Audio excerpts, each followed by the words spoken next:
जय श्री राम। आज का मेरा टॉपिक है कि महर्षि विश्वामित्र जी के अनुसार आप या हम सब भगवान श्री राम को केवल प्रणाम करके उनके चरणों में सत सत नमन करके ही संपूर्ण जगत पर विजय प्राप्त कर सकते हैं। महर्षि विश्वामित्र जी भगवान श्री राम जी के गुरु थे। ये तो शायद आप जानते होंगे, अगर नहीं जानते तो कोई बात नहीं, मैंने आपको बता दिया है, आज से आप जान गए हैं। वो स्वयं अपने मुख से श्री राम के स्वरूप का वर्णन करते हुए कहते हैं कि श्री रामचंद्र ही परम पुरुष परमात्मा हैं। इन्होंने ही विश्व हित यानी संसार के हित के लिए विष्णु रूप से क्षीर सागर का मंथन किया था। गंभीर रहस्य से भरे उपनिषद आदि शास्त्रों के तत्वज्ञ तत्वगोचर साक्षात पर ब्रह्म ये ही हैं। परिपूर्ण परमानंद हैं, सम स्वरूप हैं। और श्री विश्वामित्र जी कहते हैं कि जब श्री रामचंद्र जी श्री वत्स जी के चिन्ह से सुशोभित भली भांति प्रसन्न हो जाते हैं, तब अपनी कृपा से संपूर्ण प्राणियों को मोक्ष प्रदान कर देते हैं। यही भगवान श्री रामचंद्र जी की कुपित होकर रुद्र रूप से जगत का संहार करते हैं। यही ब्रह्म रूप से इस विनाशी जगत का सृजन करते हैं। यही विश्व के आदि, विश्व के उत्पादक, विश्व के धाता, विश्व के पालन करता और महान सखा भी हैं।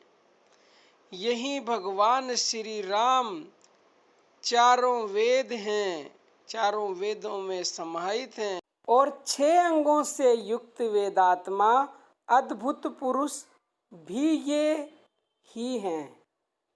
विश्व का पालन करने वाले चतुर्भुज विष्णु ये ही हैं। विश्व के सृष्टा चतुर्मुख ब्रह्मा ये ही हैं। महादेव भी ये ही हैं। ये अजन्मा रहते हुए ही अपनी योग माया लीला से अवतार लेते हैं। ये सर्वदा सबसे महान हैं। ये सदा जागते रहते हैं। त्रिगुणात्मक रूप से रहित होते हुए भी ये विश्व रूपवान हैं। यही भगवान इस विश्व को अपने संकल्प से धारण करते हैं। यानी ये जो पूरी सृष्टि है ना, ये सिर्फ भगवान के संकल्प से रचित है। ये महाराज दशरथ के पुत्र हैं। धन्य हैं महाराज दशरथ, जिनके पुत्र परम पुरुष परमात्मा स्वयं हुए। यह 10 कंठ रावण भी धन्य है। यानी विश्वामित्र जी कहते हैं कि रावण भी धन्य है। क्यों धन्य है? क्योंकि जिसका भगवान अपने चित्त से चिंतन करे तो वो तो फिर धन्य ही है। तो रावण का चिंतन स्वयं भगवान ने अपने मुख से किया और स्वयं भगवान के हाथों ही उन्हें मृत्यु प्राप्त हुई। जो भी मनुष्य भगवान के हाथों से मृत्यु को प्राप्त होता है, वो सीधा मुक्ति को ही प्राप्त हो जाता है, क्योंकि भगवान के हाथों से उसकी मुक्ति हो गई। क्षीर सागर में शयन करने वाले विष्णु भगवान ही श्री रामचंद्र के रूप में अवतीर्ण हैं। ये श्री राम साक्षात सच्चिदानंद घन अविनाशी परमात्मा हैं। मन इंद्रियों पर विजय प्राप्त किए हुए योगी जन ही इन श्री राम जी को यथार्थ रूप में जानते हैं। हम लोग तो इनके बाहरी स्वरूप के निरूपण की ही क्षमता रखते हैं। और महर्षि विश्वामित्र जी ने भगवान श्री राम की लीलाओं का वर्णन करते हुए समस्त ऋषि मुनि सिद्ध देवताओं से यहाँ तक कह दिया था कि जो लोग भगवान श्री राम का दर्शन करेंगे, उनके लीला चरित्र का स्मरण या स्मरण करेंगे, और जो लोग इनके स्वरूप तथा लीला चरित्रों का परस्पर बोध करेंगे यानी आपस में बातें करेंगे, उन संपूर्ण अवस्थाओं में स्थित पुरुषों को यानी मनुष्यों को भगवान श्री राम जी जीवन मुक्ति प्रदान करेंगे। देखो कितनी बड़ी बात है। अब कई साधकों के प्रश्न आते हैं कि आप जो कहते हैं हम वही करते हैं। मैं कुछ नहीं कहती, कृपा है उस प्रभु की। और ये हमारे शास्त्र कहते हैं, ये स्वयं विश्वामित्र जी कह रहे हैं। मैं तो एक निमित्त हूँ, जो वो करवाते हैं मैं वही करती हूँ। मैंने अपने आप को संपूर्णतः भगवान श्री राम के चरणों में अर्पित कर रखा है। वो जो आज्ञा दें वो हम मानते हैं, वो जैसे रखें हम वैसे रहते हैं, जिस हाल में वो रखें हम उसी हाल में सुखी रहते हैं।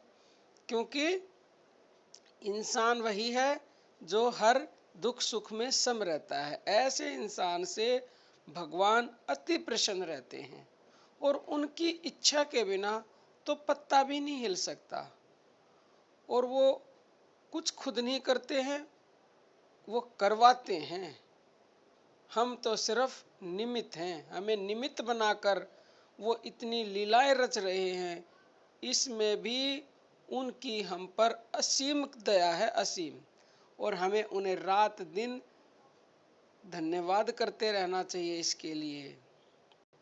भगवान श्री रामचंद्र जी को हमें सत सत नमन करना चाहिए।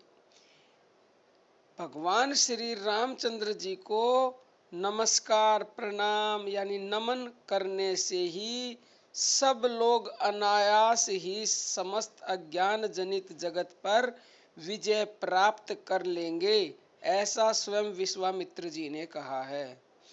किसी भी दूसरे साधन की आवश्यकता नहीं होगी। आप लोग यानी हम सब लोग चिरकाल तक प्रगति करेंगे। तो इससे बड़ी और क्या बात हो सकती है। मुझे लगता है आप सब इस वीडियो से काफ़ी कुछ सीख लेंगे, और सीख लेके अगर इनसे आपको कुछ फ़ायदा हो तो आप कमेंट बॉक्स में कमेंट करके ज़रूर बताएं, और कृपया करके वीडियो को आगे शेयर ज़रूर करें, क्योंकि सबसे बड़ा भलाई का काम है ये, और ये भी एक भक्ति है। श्री प्रभु राम के गुणों को आप आगे किसी दूसरे के पास शेयर कर रहे हैं, कोई वो उनको सुनेगा, फिर सुन के उसकी ज़िंदगी में भी बदलाव आएगा, तो आपके खाते में तो वो स्वतः ही नंबर मिल जाएंगे। तो आज के लिए इतना ही। जय जय राम, जय श्री राम।